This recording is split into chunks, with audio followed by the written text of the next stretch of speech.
Hi, I'm Ron Call from Urban Floor. Today I'm going to show you the basic installation steps for installing your urban floor using the floating method. After you've removed your old flooring, the first thing that you're going to want to check your floor is for flatness. It should be flat within 1/8 inch and 6 feet or 3/16 of an inch and 10 feet. Notice I didn't say the floor had to be level, only that it needed to be flat within tolerance. A slight slope to your floor, as long as it's flat, will not hurt your installation. You'll need some basic tools to install your new floor. A tapping block, hammer, pry bar, spacers, glue, and blue painter's tape. You'll also need a table saw and a chop saw to cut the wood in the moldings.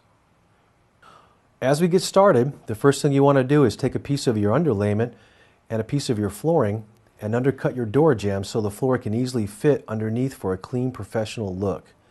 You may need a small chisel to remove any stubborn pieces of wood, and be sure to remove any loose pieces of debris. Now we're ready to unroll our underlayment and get set up to install your floor. Be sure to trim off any excess underlayment using your utility knife. Pick your starting point and work from left to right.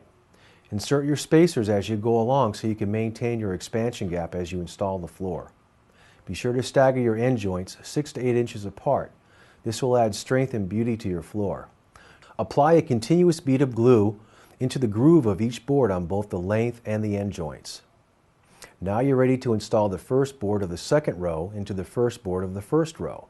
It should slide into place fairly easily. As you're installing your rows, use your blue painter's tape to keep the floor from moving around while you're waiting for the glue to cure. Do not use regular masking tape, as this may affect the finish on your floor. As you approach the doorway with your last board, mark it for cutting, maintaining your expansion gap. In this installation, we'll be using a reducer molding to transition to the adjacent floor that is lower than our urban floor. Now you're ready to install the last board of your first 3 rows. Be sure to work clean and wipe off any excess glue as you go along.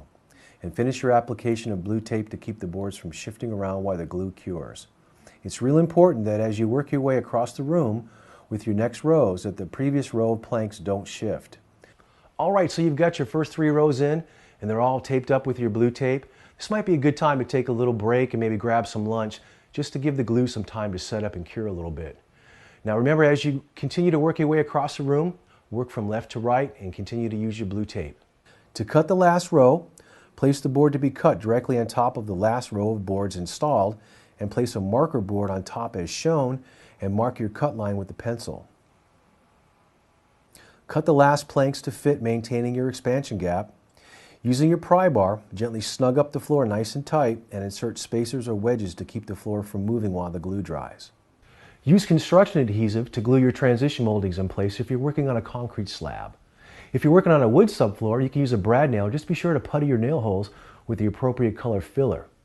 Then install your baseboards and you're all finished up. And here's your beautiful Brazilian cherry urban floor.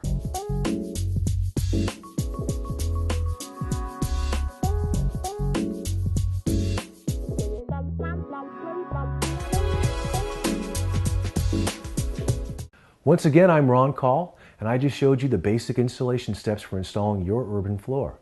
If you have any questions, you can contact me directly at the blog section of our website at the Ask Ron column, and I'll get back to you as soon as possible.